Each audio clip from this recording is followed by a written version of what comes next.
इस कहानी में दिखाए गए सभी पात्र तथा घटनाएं काल्पनिक हैं। किसी भी जीवित या मृत व्यक्ति से उनका कोई संबंध नहीं है। यदि किसी भी व्यक्ति या घटना से इस कहानी की कोई समानता पाई जाती है तो उसे मात्र संयोग समझा जाएगा।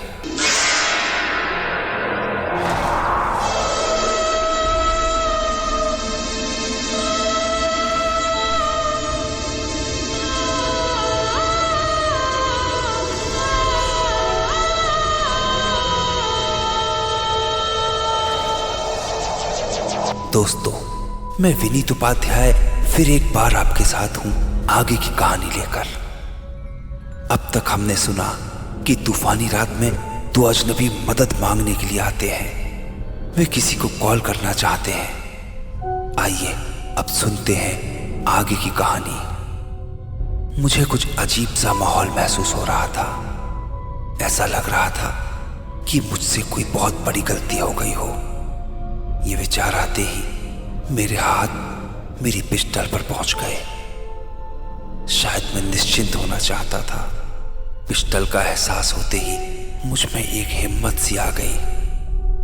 मैं तौलिया लेकर वापस हॉल में आया तो देखा कि वो दोनों उसी तरह ही खड़े थे। शायद वे कमरे के कारपेट को गीला नहीं करना चाहते थे। अरे, आप दोनों खड़े क्यों हैं? बैठिए ना, मैंने कहा। थैंक यू सर, सोफे पर हिचक के साथ बैठते हुए उन्होंने कहा। मैंने उन्हें तौलिया दी। उन्होंने भीगा शरीर पहुंचकर तौलिया मेज पर रखते हुए कहा, क्या हम एक कॉल कर सकते हैं? हाँ जरूर। और मैंने अपना मोबाइल उस आदमी की ओर बढ़ा दिया। उसने कोई नंबर लगाया, पर शायद मौसम खराब होने की वजह से नंबर कनेक्ट नहीं हो पा रहा था। उसने 2-3 बार कोशिश की, फिर मुझे मोबाइल लौटाते हुए कहा, शायद मौसम खराब होने की वजह से नंबर लग नहीं रहा। अब क्या होगा? उसकी पत्नी बोली।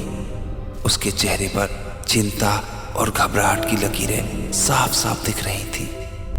वो आदमी खामोश रहा। शायद वो कुछ समझ ही नहीं पा रहा था। मैंने उनसे यूं ही पूछा, वैसे क्या हुआ था? हम लोग हल्द्वानी से आ रहे हैं। आते हुए देर हो गई थी। अचानक मौसम भी खराब हो गया। आपके घर के करीब आते ही अचानक गाड़ी से कंट्रोल खो गया और वो एक पेड़ से टकरा गई। वो तो अच्छा हुआ कि हम दोनों को ज्यादा चोट नहीं आई। हम परेशान थे। दूर तक कुछ नजर नहीं आ रहा था। पैदल ही हम मदद की तलाश में निकल पड़े कि आपका घर नजर आया। मदद की उम्मीद से हम यहाँ चले आए। आपका बहुत बहुत शुक्रिया कि आपने हमारी परेशानी को समझा और हमें अंदर आने दिया। पर बदकिस्मती देखिए कि नंबर ही नहीं लग रहा। कोई बात नहीं, आप ऐसा कीजिए, आप आज यहीं रुक जाइए और सुबह होते ही कोई मैकेनिक बुलाकर गाड़ी दिखा लीजिएगा।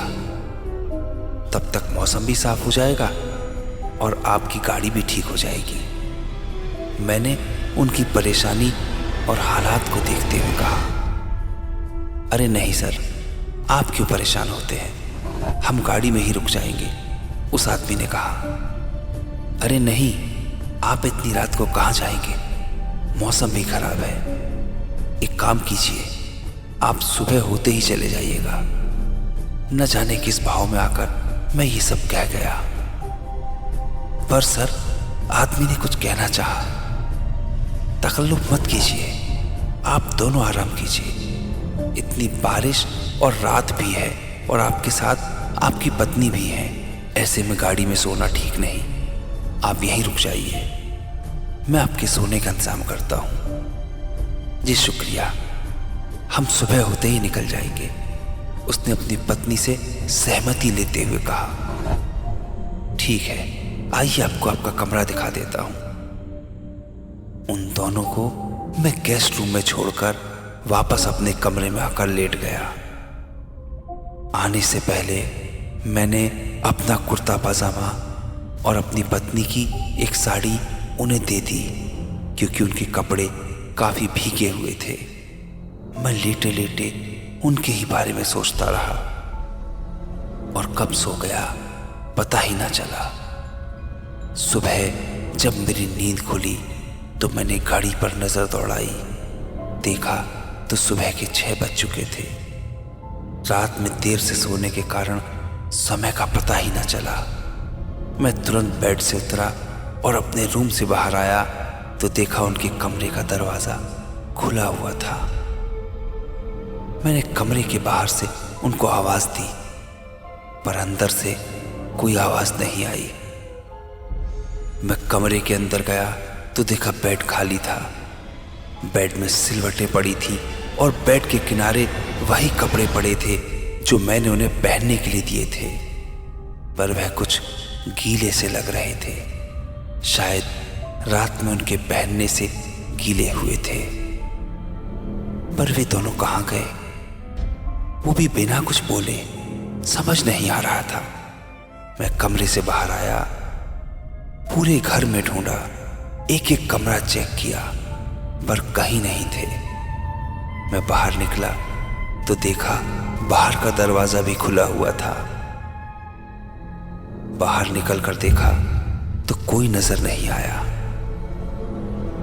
न जाने कहां चले गए थे दोनों बिना कुछ बताए।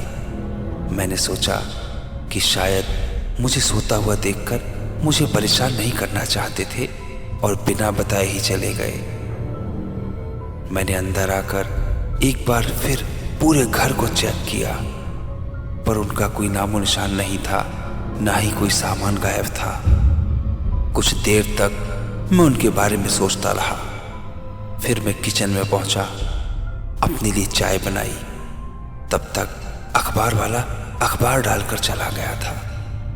मैंने अखबार को उठाया और बरामदे में बड़ी कुर्सी पर बैठकर अखबार पढ़ने लगा। आखिर कौन थे वो दोनों और फिर बिना बताए अचानक कहां चले गए थे? कहीं ये कोई साजिश तो नहीं थी? इन सभी प्रश्नों के उत्तर जानने के लिए जुड़े रहिए हमारे साथ, क्योंकि कहानी अभी बाकी है। दोस्तों, आपको ये कहानी कैसी लगी कमेंट करके जरूर बताइएगा। और हाँ, यदि आपने अभी तक हमारा चैनल सब्सक्राइब नहीं किया है तो आज ही सब्सक्राइब करना ना भूलिएगा। एक नई कहानी के साथ फिर आपसे मुलाकात होगी इसी चैनल पर, जिसका नाम है कहानी अभी बाकी है।